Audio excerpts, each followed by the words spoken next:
Hello everybody, welcome to That's Football. I'm Mark Goldbridge. Arsenal 5, Crystal Palace 0. Arsenal fire back on the break. After a break, they were demolition job today. It was very, very straightforward. What does that mean for the future of Roy Hodgson and Crystal Palace? They're not very happy. But I think from an Arsenal point of view, I've been saying this for a while. There's some controversy in that game. I mean, we can talk about the Henderson foul. I think it is a foul, but I think the goal has to be given. I think this is not an Arsenal issue. This is not a Crystal Palace issue. This is a football issue. This is the PGMOL.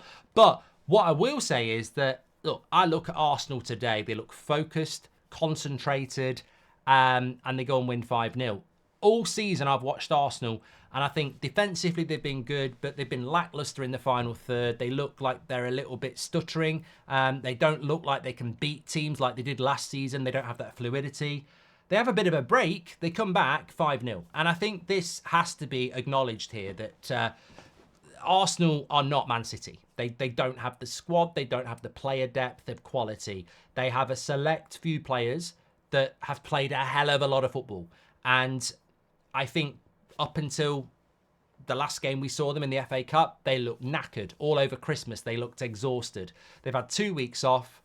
He's rotated a lot today, getting a lot of subs on. They've now got another week and a half off, and I think that stands Arsenal in really good stead. I know they probably wish they were in the FA Cup still, but this little mini break has been fantastic for them. They look a different side. They look rejuvenated. They look focused. Like I said, they look more fluid, more energetic.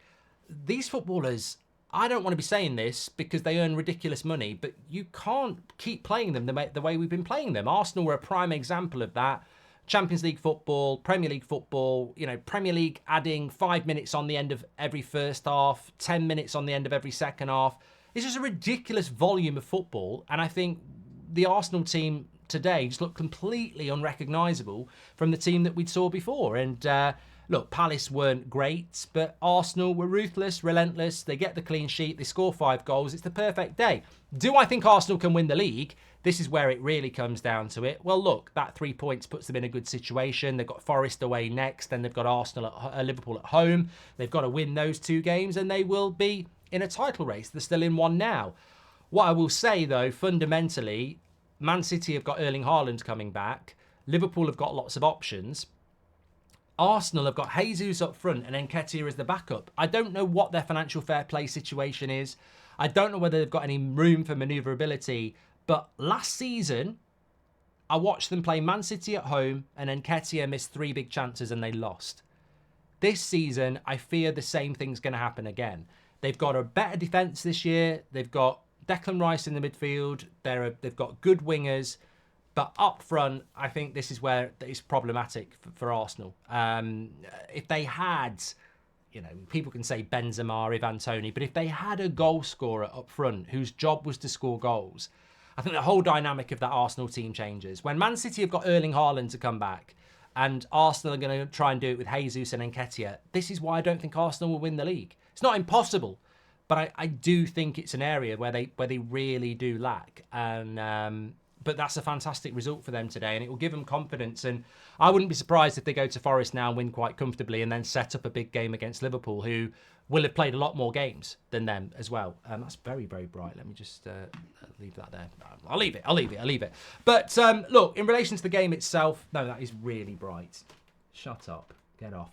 In relation to the game itself, Arsenal totally deserve to win. There is controversy a little bit, but I would say, look, I've got no issue with the goal. I think the second goal is the one we're talking about, the foul on the goalkeeper. It's always been a foul, really.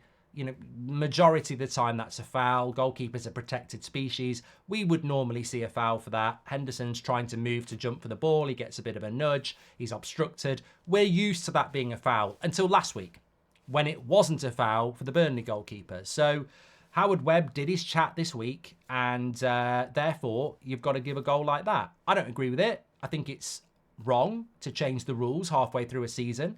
We've seen goals not given for nudges on goalkeepers.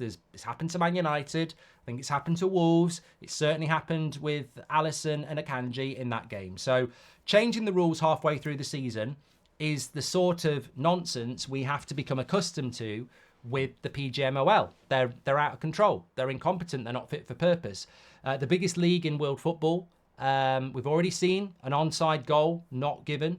We've already seen Newcastle, Arsenal robbed there. Arsenal. We've seen plenty of bad decisions, and halfway through a season, this shouldn't be happening. We shouldn't be changing rules halfway through a season, but they did, and the goal should stand, because I would have gone mad if they'd ruled that goal out.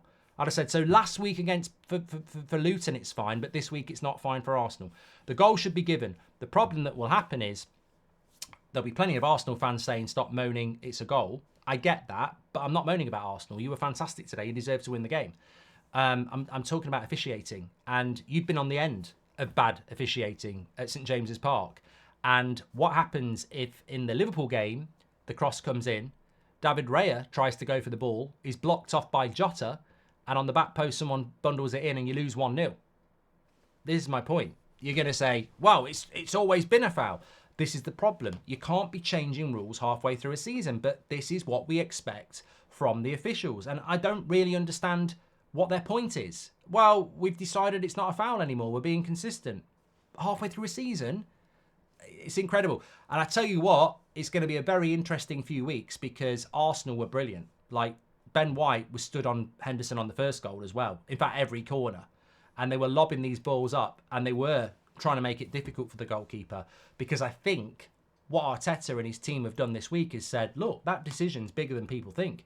That's not just, oh, they've given a goal in this instance. That's Howard Webb talking about it this week. Right, we're going to get in on the goalkeeper, and everyone's going to do it now. So the PGMOL have made a rod for their own back. Goalkeepers now are going to get surrounded because they're not going to be protected. So it's going to be very interesting over the next few weeks. I mean, we're going to get more goals. But will we get the consistency? Because they've made the decision now, so they should stick by it. And what I'm expecting, and what I think we're all expecting, is that when these crosses come in now and they get hung up, you are allowed to stand around a goalkeeper and make it difficult for them. But I suspect they'll change the rule again, because they've not thought it through. But back to the game. As I said, Arsenal back in the race, which I don't think was ever in doubt. I think they looked tired before the break, and they look better now. I still think they need a striker. They're still a good team. They're still defensively very, very strong. Gabriel deserves a massive shout out. I mean, defensively very good, but what a threat he is from corners. I still think the balance of the midfield's not great with Havertz and Odegaard, but what alternative have they got? If you don't play Havertz, who are you going to play with Rice and Odegaard? So the balance of the midfield's still a little bit, but yeah, Arsenal, if they can stay in this race for as long as possible, they're in the race, aren't they? I still do think the next step, whether it's now or next summer, is to go and get a striker that everyone's scared of. Because I think if you add that to Arsenal, you've got it. As for Palace, look, I get it, the frustration. But where do they expect to be? I mean, I'd probably put Palace 14th before the season. Hodgson was never a long-term solution. The problem with short-term solutions is it's hard for players to buy into it, and it's hard for fans to buy into it. They're going to have to make a change there. Now, whether they can get through to the end of the season or not, I never really agreed with giving Hodgson another contract. I mean, it was always short-termism. Fans don't want that. They want to be buying into a project. Thanks everyone for watching. Make sure you smash a like and subscribe. We've got Liverpool Bournemouth for you tomorrow as well. Take care. I'll speak to you a bit. I'm on TalkSport at 7:30 as well.